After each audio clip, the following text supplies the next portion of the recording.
Bonjour et bienvenue dans ce point bourse du 13 mars 2022. Je rappelle que les informations et analyses données sur cette chaîne sont données à titre indicatif et ne peuvent pas être considérées comme un conseil en investissement. L'investissement en bourse est risqué et vous êtes responsable de tous les investissements que vous faites. Alors on va un peu regarder les indices ce week-end avec la paire euro-dollar et donc le dollar qui continue de monter face à l'euro, l'euro qui chute. Il y avait une petite réaction mercredi avec une belle montée de l'euro qui avait repassé sa résistance à 1,10 et elle a été recassée donc vendredi à la baisse. Donc le scénario privilégié c'est toujours celui-là, hein, c'est toujours d'aller chercher les 1,06 environ avant d'espérer rebondir et puis casser cette oblique. Là c'est pas le cas, il y a toujours une grosse pression baissière, hein, l'euro qui continue de chuter. La guerre en Ukraine notamment, Ukraine-Russie qui y est pour un petit peu, si ce n'est beaucoup. Donc la paire euro-dollar donc, qui a l'avantage de l'euro, mais plus de beaucoup, hein, parce qu'on voit que la parité elle est pas loin. On était monté assez haut, hein, l'été dernier à plus de 1,20 et là on est sous les 1,10. Donc c'est une bonne indication aussi pour voir peut-être la tendance des actions, donc ce qui va se passer si on continue de chuter. C'est pas toujours très bon pour les actions européennes. Par contre, si on a toujours des actions US qu'on a pris avant, hein, il y a plusieurs semaines, là c'est une bonne chose. Toutes les actions US qu'on a qui sont en dollars vont augmenter, vont performer grâce au taux de change. On va regarder les matières premières aussi qui continuent de flamber. Donc le pétrole, le Brent, qui est monté à presque 140, là il redescend un petit peu. Donc sur les 110, il se stabilise. Faudra voir si c'est juste une reprise de souffle avant vraiment de repartir ou non, mais pour l'instant on est toujours dans une tendance assez haussière. Faudra tenir les 102. Par contre, si pète les 102 à la baisse, ça pourrait être plutôt pas mal parce que ça va revenir dans des prix un peu plus abordables. Alors, est-ce que c'est la tendance ou pas? On verra, mais pour l'instant, c'est toujours haussier. Donc, c'est vraiment ces valeurs-là, ces niveaux-là qu'on va surveiller, hein, les 102 environ. Tant qu'on est au-dessus, on est dans une tendance haussière sur le pétrole. Le cuivre qui a un peu plus de mal, parce qu'il avait une résistance à 4,9 qu'il n'a pas réussi à déborder à l'automne 2021. Il est revenu dessus très récemment, hein, début mars, mais on est toujours plutôt haussier quand même sur le cuivre. Mais dans un canal un peu neutre, on va zigzaguer ici entre les 4 et les 5. Mais ce qu'on voit, c'est qu'il y a quand même une petite explosion ici depuis fin février sur le cuivre. Donc il y a des chances que si on rattaque dans peu de temps les 4,9, on puisse cette fois y tenir. Et si on reste au-dessus, bah, ce sera le début d'un mouvement haussier sur le cuivre. On va pas faire l'argent, on va faire l'or. L'or, pareil, hein, qui avait initié son mouvement depuis le début du mois de février. Un mouvement qu'on attendait depuis début janvier, qui a été retardé un petit peu. Donc là, on est dans de la prise de souffle, hein, tout à fait normal. Pareil, tant qu'on reste au-dessus des 1915, 1916 dollars environ, on est toujours dans la continuation du mouvement haussier sur l'or. Ah bah si, il est là, l'argent. Bah, l'argent, pareil, elle a débordé un peu plus tard, hein, que les autres, que l'or notamment. Mais pareil, hein, toujours un beau mouvement haussier sur l'argent et qui est revenu sur des niveaux ici à 25,38. Mais nous, ce qui va nous intéresser vraiment pour le long terme, c'est les 24,6, hein. S'il reste au-dessus des 24,6, il est largement positif. Et là, on est vraiment au début d'un mouvement haussier. Et puis, on va chercher peut-être les 30, hein. Alors, les 30, ils vont être durs à tenir, mais en objectif de vente, de prise de bénéfice sur l'argent, ça peut être intéressant. On va attaquer avec quelques actions que vous avez notées qui étaient intéressantes. Alors, Block ou SQ. Block, ils ont rendu énormément, hein. Ils avaient un plus haut, hop, ici, qui était pas le plus haut. Le vrai plus haut, il est là. On a perdu 71% en, en 6 mois. Donc c'est vraiment énorme. Et on continue de baisser. Donc sur bloc, on est négatif parce que déjà cette pression baissière là, elle est énorme. Il y a un petit support à 85 dollars qui est un peu trop tôt pour être confirmé. Donc on l'a juste mis une fois. Donc c'est vraiment trop tôt.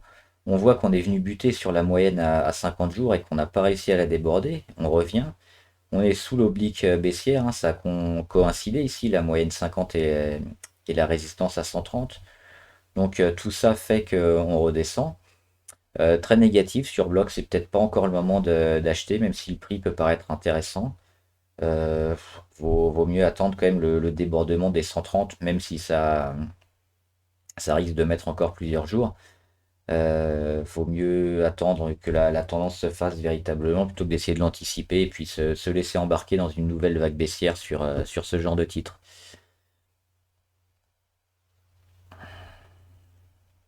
Neoen. Neoen, ils sont pas mal parce qu'ils viennent de déborder là depuis mercredi, mardi. Depuis mardi, ils ont fait un beau chandelier. Ils ont cassé toutes leurs moyennes mobiles qui étaient regroupées là, les plus longues, 100, 150 et 200 jours. Ils viennent de loin, hein. Donc là, on prend un peu son souffle, mais si on dézoome un petit peu, donc on voit qu'on a cassé l'oblique court terme et qu'on est en dessous de l'oblique un peu plus moyen terme. Donc ce qu'il faut, c'est travailler autour de ce triangle. Ça, ce serait tout à fait normal, hein, de zigzaguer entre les 40 et les 35, tenir les 35, ça c'est important. On va le mettre ici, hop. Donc tenir les 35 et puis sur débordement des 40, 39-40, ce sera probablement un beau retournement acté pour Neoen. Donc là, on peut, si on veut vraiment se mettre en position, peut-être essayer de l'avoir à moindre prix sur les 35-36. Sinon, si on est plus prudent, on attend les 40. Netflix, alors Netflix, ils sont fait un peu massacrer. Il y a eu des résultats, notamment sur le nombre d'abonnés qui étaient pas terribles et qui n'ont pas été bien appréciés par les investisseurs, donc ça descend. Et il y a toutes les technos qui ont beaucoup de mal en ce moment, hein, ça descend un peu partout. Donc dans ces cas-là, on n'essaye pas d'attraper les bonnes affaires, ou alors c'est uniquement pour des rebonds techniques, ce qu'on a vu, ce qui était possible précédemment. Mais là, même les rebonds techniques, depuis quelques temps, c'est un peu compliqué. Donc sur Netflix, on a cet oblique un peu moyen terme là, qu'il faudra vraiment casser pour signaler une première fin d'hémorragie. On a une deuxième ici plus court terme et on est en dessous des deux. Alors si on zoome, on voit qu'on est vraiment très négatif. On est venu chercher la moyenne à 20 et ça n'a pas suffi. Même la première tentative. Alors généralement sur la moyenne à 20, on arrive à les casser au moins. C'est après celle à 50 qui est un peu plus compliquée. Là, même la moyenne à 20, on l'a pas tenue. Donc on continue de descendre. Sur Netflix, moi je serais partisan d'attendre les 290, hein. On va peut-être y aller autour des 300 avant un éventuel rebond parce que là c'est vraiment moche. On voit qu'on flirte avec le 30, on va peut-être y retourner, mais il y a pas de signal véritablement pour rentrer sur Netflix maintenant. C'est un peu tôt. Orpea, Orpea, on jouait le rebond technique et ça a un peu de mal. Alors ça travaille toujours, hein, entre les 30 et les 40, ce qui fait déjà pas mal en termes de pourcentage. Si on zoome un petit peu, on voit que c'est difficile pour Orpea. Elle a débordé sa moyenne à 20, mais elle la déborde à la hausse, à la baisse, ainsi de suite, plusieurs jours d'affilée. Et les autres moyennes, elles sont encore très hautes, donc grosse pression baissière. On n'arrive pas à mettre vraiment un gros chandelier, un beau plus 5, plus 10, 1 ou 2 jours de suite, voire 3 jours. C'est pas terrible. Ça bute sur les 40, donc faudrait vraiment aller chercher les 40 euros pour commencer à avoir un peu de positif. Et puis pareil, et tirer les Bollinger. Là, les Bollinger sont bien mis sur une zone de boîte de travail. Pas grand-chose à faire, moi, je verrais plutôt de l'observation hein, ici entre les 34-40, 34 et 40. Et puis si on veut jouer quelque chose, attendre quand même de repasser au-dessus des 40, mais c'est compliqué sur Orpea, moi je ne m'y risquerais pas, sauf pour des rebonds techniques assez courts sur une ou deux journées. Alors Pfizer, ils sont bien, eux. Pfizer intéressant. Alors ça peut être très volatile d'un jour ou l'autre aussi, donc attention sur la taille de position. Parce qu'on peut gagner beaucoup, mais on peut perdre beaucoup aussi sur ce genre de titre qui est vraiment soumis aux annonces sur le vaccin, etc. Et puis tout ce qui peut être des annonces gouvernementales aussi. Donc néanmoins, Pfizer, ils ont corrigé depuis fin décembre, et puis là, ils ont bien rebondi sur leur moyenne à 200.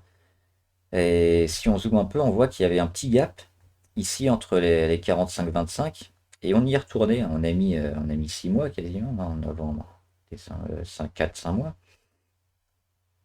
Donc il y avait un petit gap qui s'est créé. On est monté, on est monté, on est monté jusqu'à mi-décembre. On revient et on voit qu'on a une petite mèche qui s'est faite ici, pile au niveau des 45-25. Donc on a comblé ce gap. On a rebondi sur la moyenne à 200 et on est reparti et on a cassé l'oblique. Donc ça, c'est plein de signes très très positifs sur Pfizer. Niveau MACD, on commence à être bien, mais il y a pas eu véritablement de sell-off hein, sur Pfizer. Donc on ne peut pas espérer une explosion sur le titre dû à un excès du marché. Donc on est plutôt neutre là. Niveau RSI, pareil, on revient au niveau de 53, donc neutre aussi. Euh, Par contre, ce qui nous intéresse, c'est cette zone ici des 51 euros, qui coïncide avec la moyenne à 100 jours et qui va bientôt coïncider avec la dernière à 50 jours. Mais si on arrive à bien déborder, là oui, on sera extrêmement positif et on l'est déjà hein, sur Pfizer. Là, on est dans le petit triangle ici entre les 51 et les 48, mais elle a donné des vrais signes de force ici hein, en jouant sa moyenne à 200, son support à 45-25 et en repartant et en recassant tout à la hausse. Donc on peut être un peu patient et puis attendre les 51 et vraiment sur débordement des 51 se remettre à l'achat parce qu'il y a des chances que ça remonte bien sur Pfizer. Et toujours attention parce que c'est une valeur assez volatile. Renault c'est moche. C'est moche et ça peut toujours être plus moche. On a perdu beaucoup. On a perdu combien? 44% en 12 séances. C'est énorme.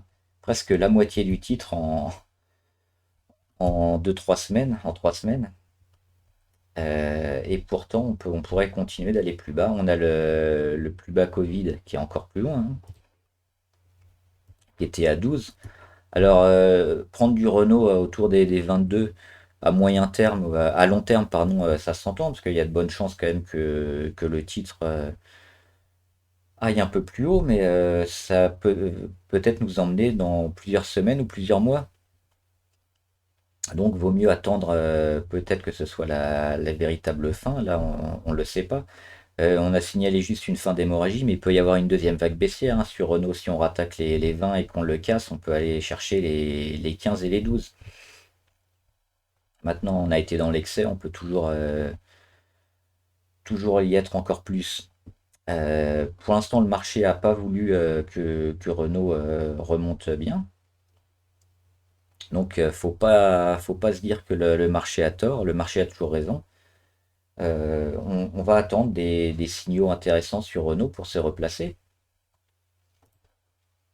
Et notamment cette zone ici des 24 qu'il faudra recasser par le haut. Et puis si on travaille les 24, on aura véritablement notre support à 20 qui aura été confirmé. Et puis ce sera le début de quelque chose. Mais là, même la moyenne à 20 jours, elle est encore très haute. Et puis les autres, elles n'ont même pas commencé leur descente. Donc sur Renault, aujourd'hui, ce qu'on joue, c'est plutôt du rebond technique en intraday, parce que sinon c'est risqué. Donc attendre le débordement des 24 et sinon Si on casse les 20, on pourra jouer contre Renault.